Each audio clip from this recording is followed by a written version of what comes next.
Welcome to the ReelPeachFest, featuring film shorts and commercials on Okanagan liquid libations and Okanagan experiences. Now, here are the judges' choices and your fan favorites.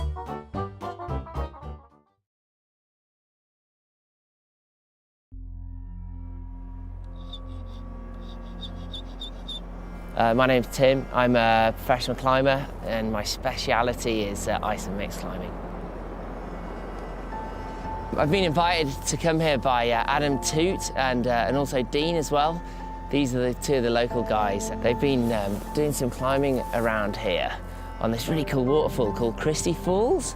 And in the winter it freezes and it creates this amazing pillar, which is pretty high, it's about 50 meters. But to the right of it, there's a mixed line that Adam bolted about 6 years ago. He's not managed to do it yet. A few other people have tried it as well and they've not managed it either.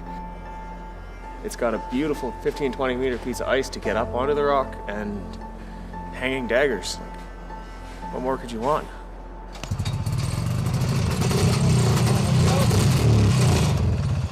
Come on, you dog. So yeah, here we are. We've got two sleds.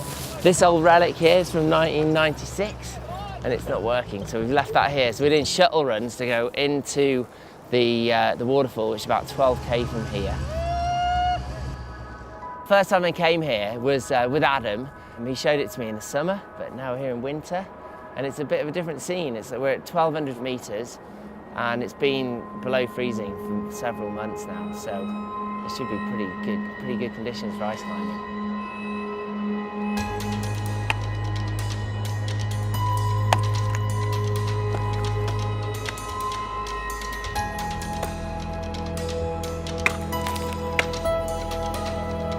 Oh.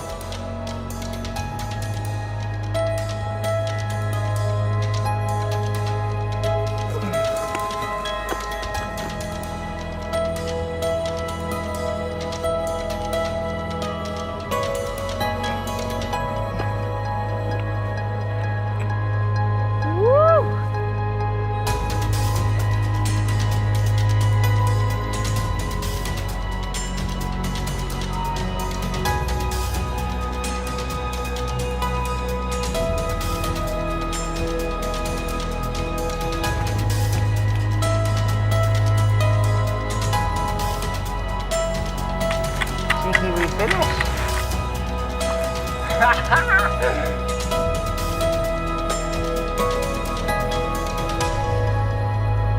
Sweet.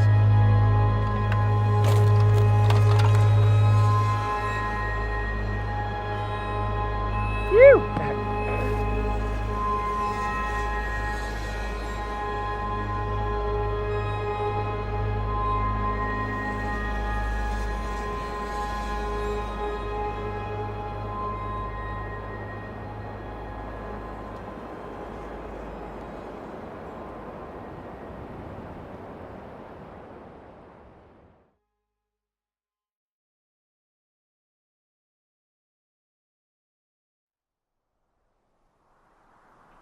In the last 7 years, the Okanagan riding scene has kind of grown, I think.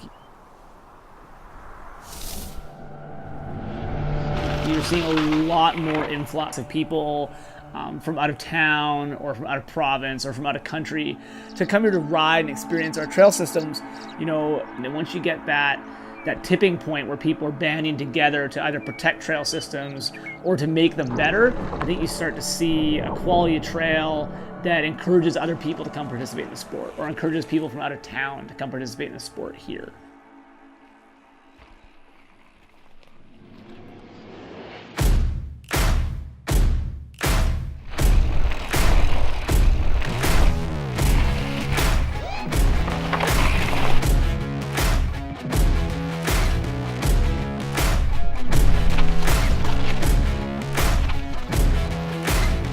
I definitely stayed because of the riding. You get a lot of terrain here in a small area that's very different.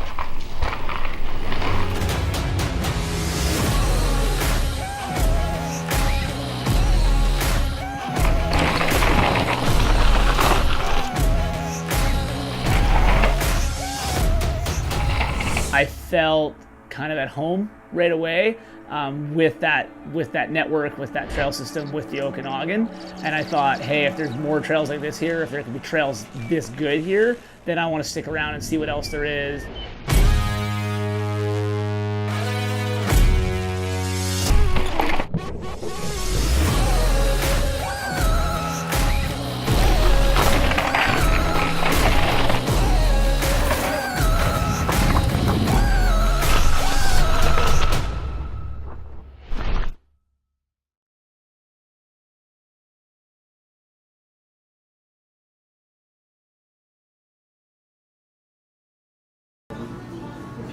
Morning, afternoon.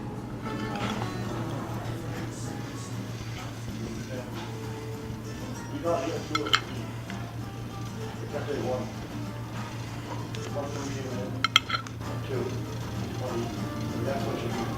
I'm pretty sure I'm falling in love with you.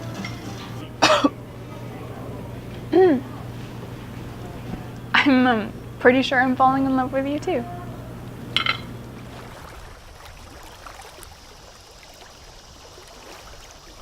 Maybe I can convince you to stay.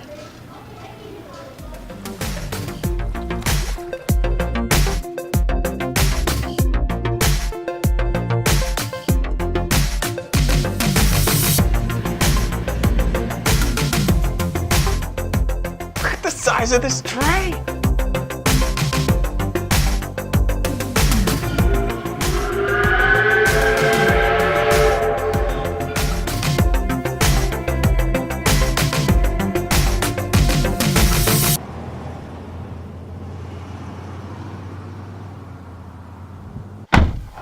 Don't say anything. We're not lost.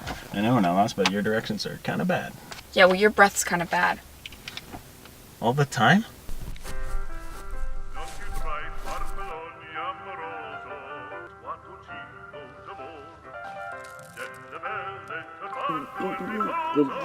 Hey guys, 2 for tasting?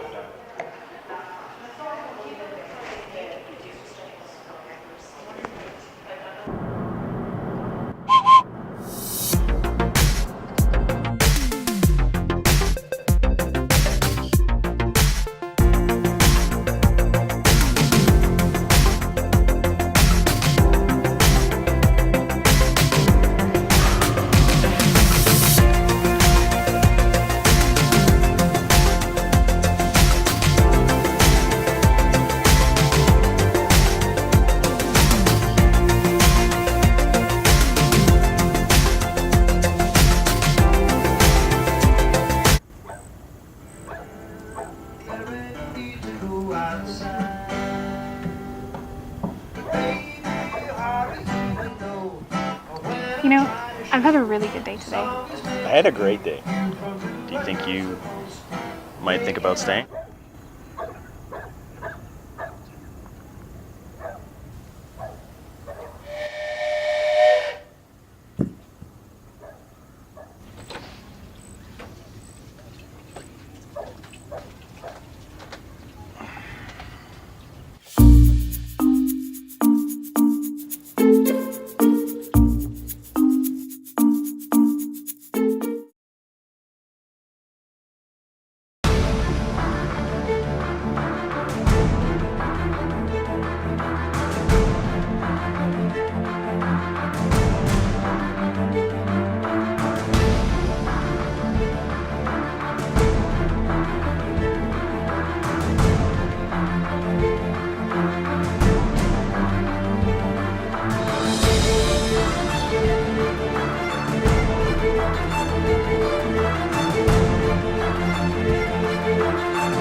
What I like is I like complexity and layers and depth, different flavors, different aromas.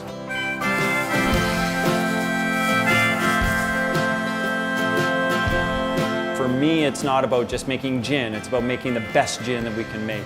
It's about making the best whiskey I can. Douglas Distillery is a craft distiller in British Columbia, which means we use 100% British Columbia grains in the making of our spirits.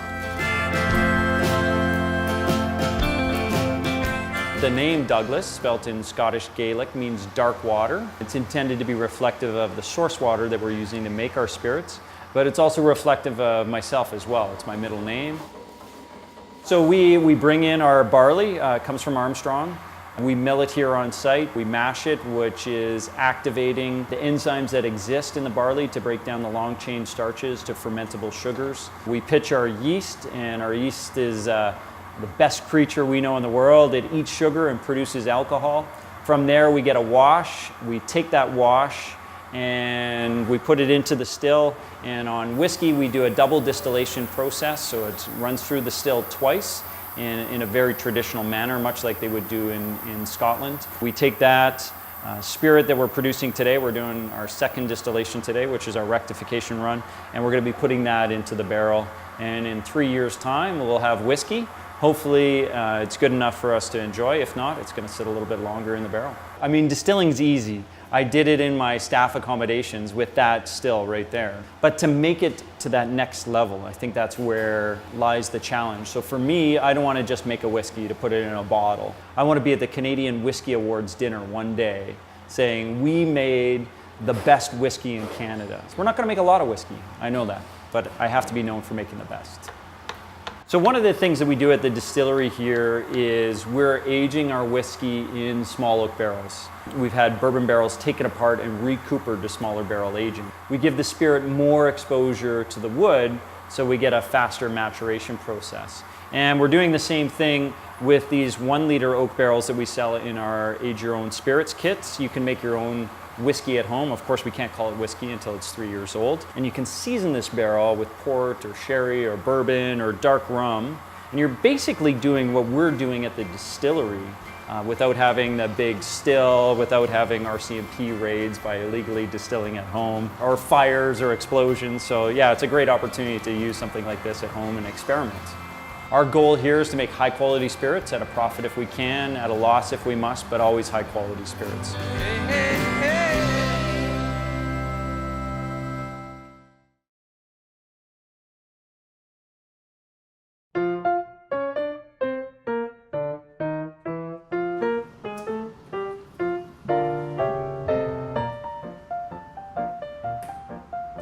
Hey, how are you?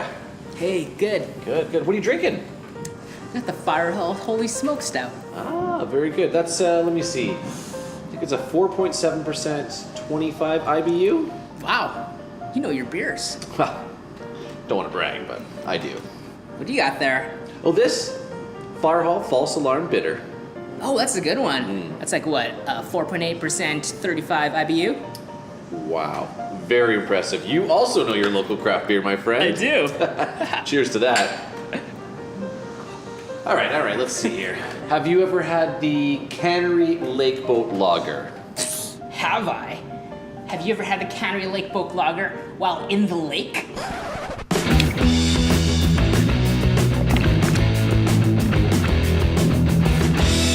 Wow, delicious and refreshing. Have you ever had the Tin Whistle Peach Cream Ale? Yes, I have. But personally, I prefer to enjoy it sitting in a peach tree through a tin whistle.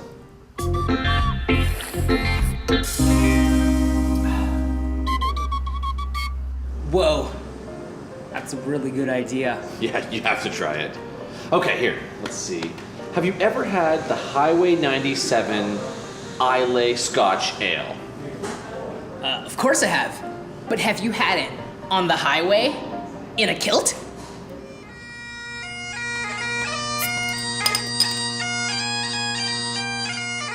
That sounds dangerous, yet delicious. I see you like your dark beer there, eh? Have you ever had the Cannery Brew in Naramata Nut Brown? I'm not an amateur, but I prefer to drink it in Naramata. out of a little brown nut.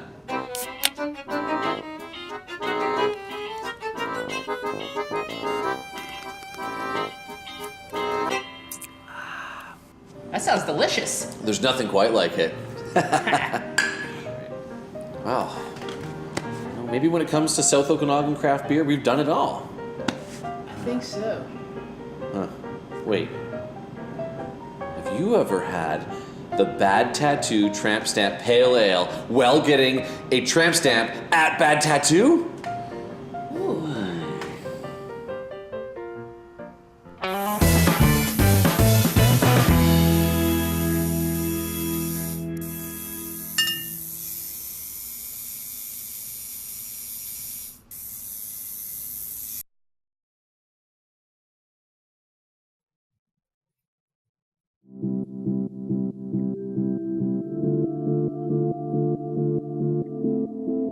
You know, one of the things that makes craft beer so enticing to people is that you can learn a lot about what's going on. And most people have never seen beer being made. We wanted people to be able to be part of the brewing experience. So when they come into our tap room, you're actually in the brewery.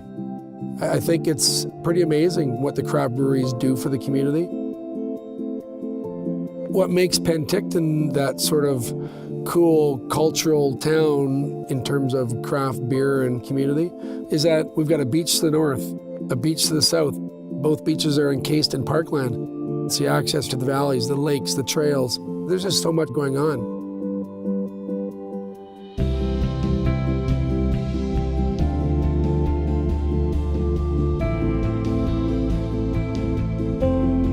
There's always conversations about new beer.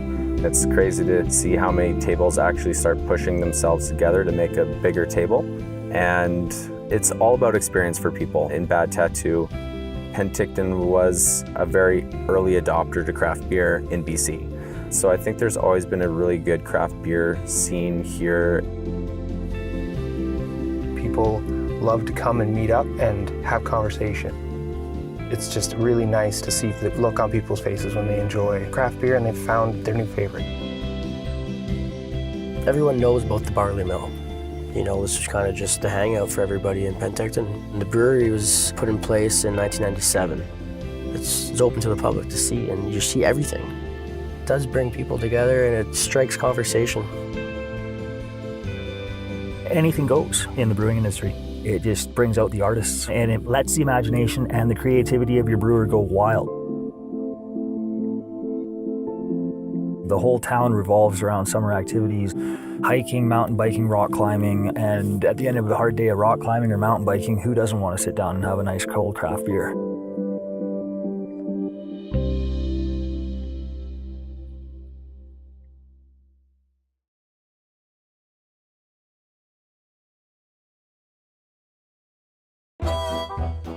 Special thanks to our sponsors. To see all the submissions, go online and visit ReelPeachFest.com. Get your creative ideas together and join us next year at the ReelPeachFest Film Festival.